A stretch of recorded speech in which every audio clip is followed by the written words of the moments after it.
Hello, and welcome to the Sleeping It Real podcast. My name is Seth Davis, certified adult sleep coach, and I am your host. As I mentioned in our intro episode, sometimes we'll be having guests and we'll talk about sleep and subjects related to that. And sometimes it'll just be me solo talking about issues that I think are important for sleep and that I think will be helpful for you if you're looking to improve your sleep. So, today I want to talk about something that I see often when I am working as a sleep coach. It's something that I think is important to bring up because sometimes it prevents us from making changes that are going to help us with our sleep. And this is also something that you can use in your daily life with other things not related to sleep, whether it's solving a problem that may be present in your life, whether it is making a change, changing a habit that you've been wanting to change for a long time. And so, what we're going to be talking about today is getting to the root of any issue. And so, I bring this up with sleep because a lot of times when people come to me and they say, I have been having a lot of trouble sleeping, I don't know why, but I've tried basically everything. So, I've tried sleeping aids, I've tried sleep medications, I exercise, I work out a lot, I have bought all these different products and tried meditating, and nothing is working. And I'm frustrated and I'm angry and I'm worried about it. So, when people have reached this point, sometimes we have to start digging deeper and we have to say, why is this sleep problem there and get to the root of that so that we can then begin making changes that are going to be helpful for them. For example, I have some people who they come to me and they say, I'm anxious about sleep. The nighttime starts to approach. I start to feel dread. I start to get anxious and nervous.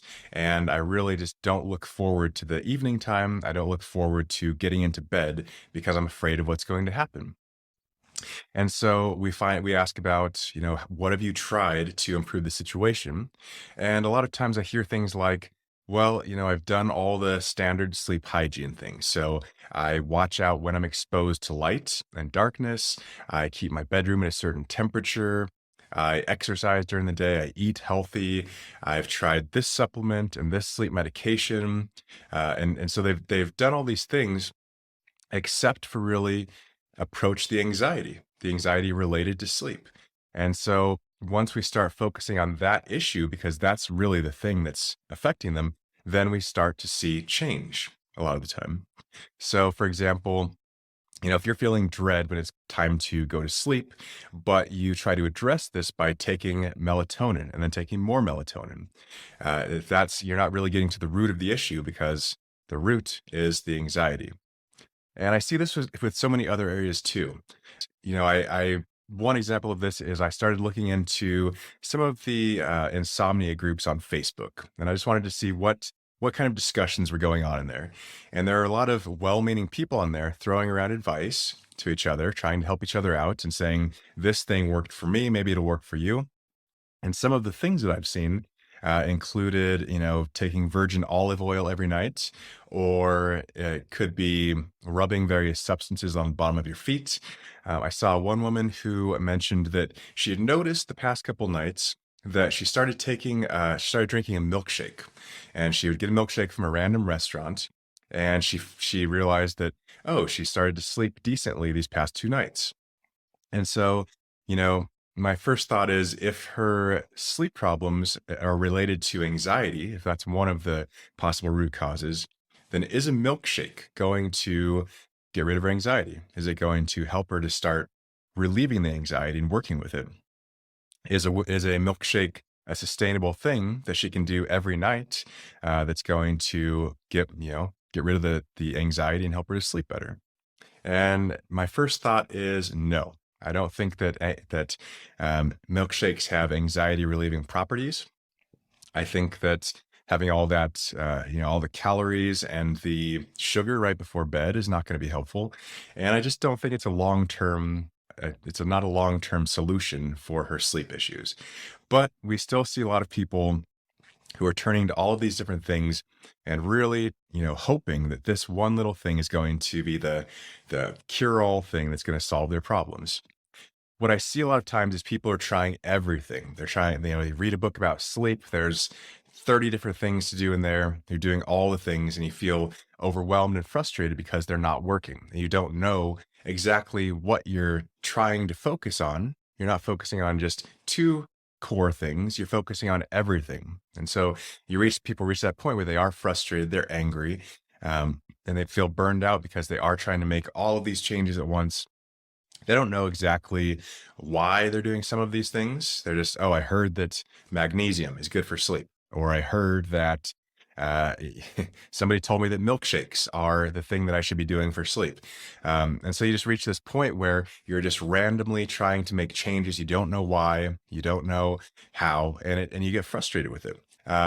Sometimes we need to slow down, take a step back, we need to get to the root of the problem, as we talked about. So once you've identified it, then you can take very targeted, focused steps to actually improving it. You're not trying to do everything. You're not just throwing things at the wall to see what sticks. You're actually taking a smart, measured approach. And that's really what we want. We don't want to feel overwhelmed. We just want to be targeted and smart about it and make positive changes. So now that we've talked about the importance of finding the root cause of an issue so that we can do a more targeted approach on resolving it, let's take a look at an example of how to actually do this. And I'll use an example that I see often with some of my clients. A lot of clients I have find themselves staying up a lot later at night than they would prefer to. And then they still have to wake up the next day at a reasonable time to go to work. So they're not getting enough sleep and they're feeling constantly tired. But it's this cycle that don't seem to be able to break. And they are just wondering, why do I keep forcing myself to stay up late? And what it comes down to many times is called revenge bedtime procrastination. And this is a behavior where sometimes we have our stressful days. We have days where we feel like we didn't get enough me time during the day. And so we respond to that. We try to compensate for that by in the evening, we try to, bring on more me time by binging Netflix, by constantly scrolling social media, by doing other activities. And before we know it, it's 1 a.m., 2 a.m., and we think, oh no, I did not give myself enough time to sleep. I need to sleep as soon as possible. And then we are just sleep deprived the next day. And this just turns into a cycle. So one thing that you can do is you can ask yourself the question, why? To get to the bottom of why a particular behavior might be happening that's standing in the way of your sleep. So an example of this, going back to what we talked before about revenge bedtime procrastination. So if you notice that you're staying up too late and you are watching Netflix until 1 a.m. and you still have to wake up the next day, so you're tired. So we can ask ourselves, it's called the 5 whys. And this is something that they use in a lot of different industries to get to the bottom of an issue. So you can ask yourself why 5 times. For example, I am tired during the day. That's my problem. And so you ask yourself, why? Because I'm going to sleep too late. Why are you going to sleep too late? Because I'm watching Netflix for too long. Why are you watching Netflix for too long? Well, I'm not putting a time limit on it. And why are you not putting a time limit on it? Because I'm having trouble turning it off. Why are you having trouble turning it off? Because I'm trying to unwind after a stressful day and I just need something to help me relax.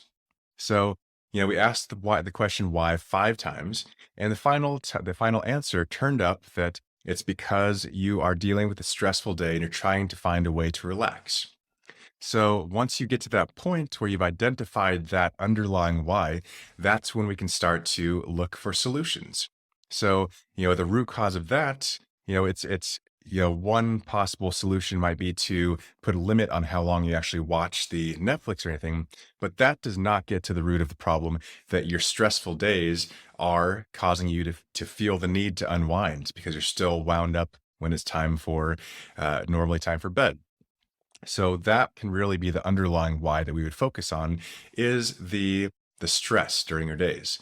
And we can then also narrow in on supporting solutions on how to, put boundaries and limits around the Netflix, how to find healthier ways to help yourself unwind at night and put in place a routine that's going to support your sleep better and your overall mental wellness.